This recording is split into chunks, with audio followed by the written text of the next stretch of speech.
खरं तर हे मनोज जरांगे यांचं उपोषण हे कुणाचं तरी पॉलिटिकल स्कोर सेट करण्यासाठी होतं.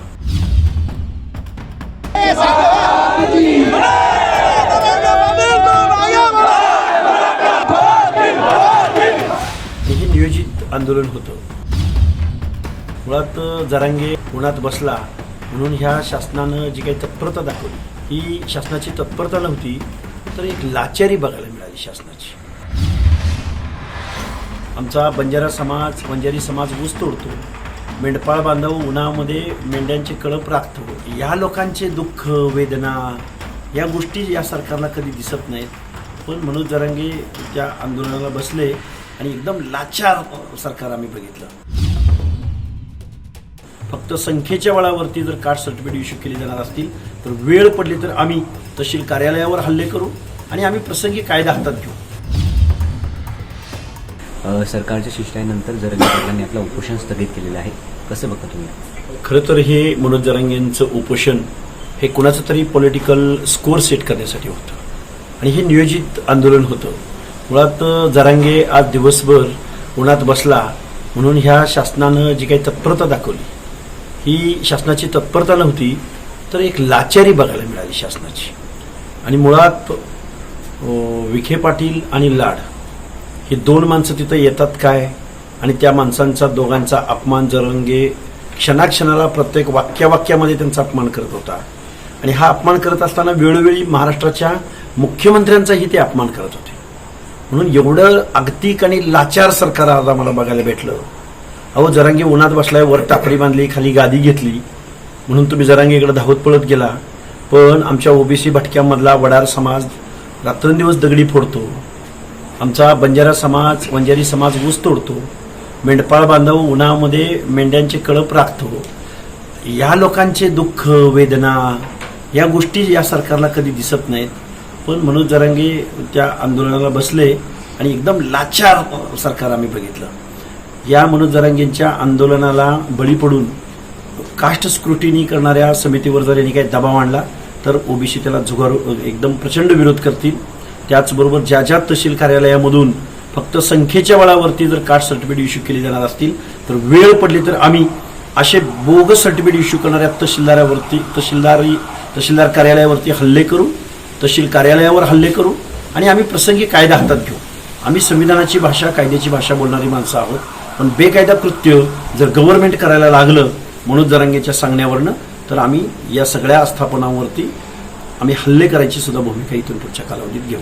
बरं, एक शेवटचा प्रश्न. आपण 100 सभांचं नियोजन केलेलं आहे, आता पण किती सभा झालेल्या आहे? आतापर्यंत 19 सभा. आज आम्ही 19वी सभा घेऊन आलोय. आमच्या सभांना 1000, 2000, 3000, 5000 लोक जमा होतात. आम्ही ठरवले ओबीसी बांधवांना सगळ्यांना एकत्रित करायचं आणि आपलं काय म्हणणं आहे हे जर सरकार ऐकणार नसेल तर जनता सार्वभौम आहे आणि ओबीसी मतपेटीतनं एकीतून संघटनेतून सरकारला जाब विचारते. त्यांच्या कोणत्या मागण्या मंजूर झाल्या त्यांनी ड्राफ्ट तयार केला होता. त्या ड्राफ्टचा तुम्ही जर होकार दिला तर वरिष्ठ अधिकारी सरकार उपसमिती आम्ही सगळे मिळून लगेच सूचना काढतो, आदेश काढतो.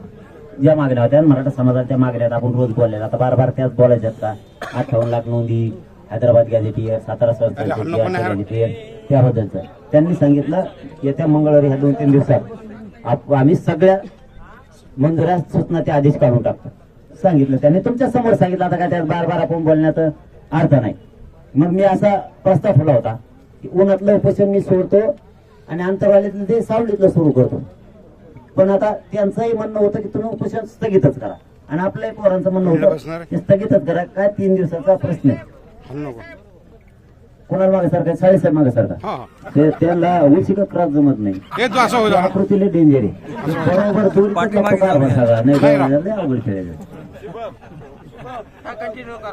हा, मग ते त्यामुळं त्यांनी सांगितलं की आम्ही सगळ्यांची अंमलबजावणी करतोय. त्यांनी सगळे मुद्दे वाचून दाखवले आणि याच्या पुढे मी सगळ्या अभ्यासकांना बोलून घेतलं होतं.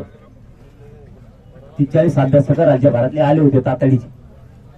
त्यांनी काही सुधारणा त्याच्यात होत्या त्या सांगितल्या. त्या सुद्धा सुधारणा आम्ही गॅझेटियरसाठी घेतोय हैदराबादच्या सांगितलंय त्यांनी. त्या पण सूचना घ्यायला लागल्या. त्यांच्या एसओपी केली ती चांगली आहे का नाही ही पण अभ्यासकाला तज्ञाला वाचायला लावली. ती बी त्यांनी वाचली. त्यात काही दुरुस्त्या होत्या त्याही करायला लावल्या. ते म्हणले हे ओके सगळं. म्हणलं आता काढायला लावायचे का आदेश? ओके. तर अभ्यासक म्हणले हो, आणि सरकार बी त्याच्यात तयार आहे. म्हणून आता आपण उपोषण स्थगित केलंय. मागण्याला सगळ्या मंगळवारपर्यंत सगळ्याच्या मंजुरी मिळणार. सातारा गॅजेट संदर्भात काय निर्णय घेतला? सातारा संस्थांच्या बद्दल माझं म्हणणं होतं ते GR लगेच काढायचं. सकाळी माझं आणि त्यांचं बोलणं झालं, पण ते म्हणले कोर्टात जाऊ नये, पुन्हा चॅलेंज करू नये, म्हणून 1 महिन्याचा आम्हाला वेळ द्या. आणि पश्चिम महाराष्ट्राला सुद्धा हे होते अभ्यासक, त्यांना विचारलं. त्यांनी काय आता मी जर उद्या सुद्धा काढायला होतं जे अर्थ ते काढते तिथं बाबा कोर्टात गेलं. ते पुन्हा म्हणते आम्ही म्हणलो 1 महिना टाइम द्या, तुमच्यामुळे कोर्टात गेलं म्हणजे मराठीचं मग भांडण नव्हते ते. त्याच्यापेक्षा 1 महिना वेळ द्यायला पडतोय. तिथून पुढे त्यांना कोर्टात झोन नाही, त्यांना झोन नाही.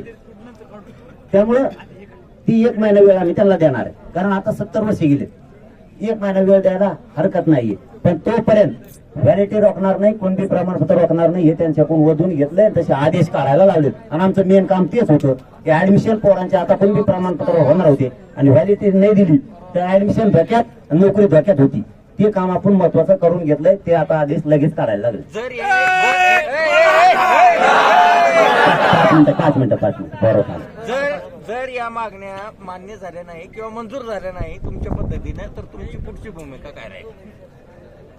आता तरी मला नाही वाटत, कारण त्या मंजुऱ्या मुख्यमंत्र्यांनी देणार आहेत असं त्यांनी विखे पाटील साहेबांनी त्यांनी दोघांनी सांगितलं. म्हणून मला वाटतं आता थांबणार नाही, नसता मग या दोघांना जबाबदार धरणार आहे. सरकार आणि पुन्हा आंदोलन सुरू करणार. टाळाटाळी करतं सरकार. मग त्या उपोषण काय केलं? उपोषण काय केलं? टाळाटाळी करता म्हणून केलं ना. याच्या पुढचा निर्णय आपल्याला काय करावा लागेल? मग तुम्ही म्हणता तसं त्या टाळा आहे का नाही? तुमच्या संगत बैठक आता अभ्यास बंद काय आहे टाकली की सुरू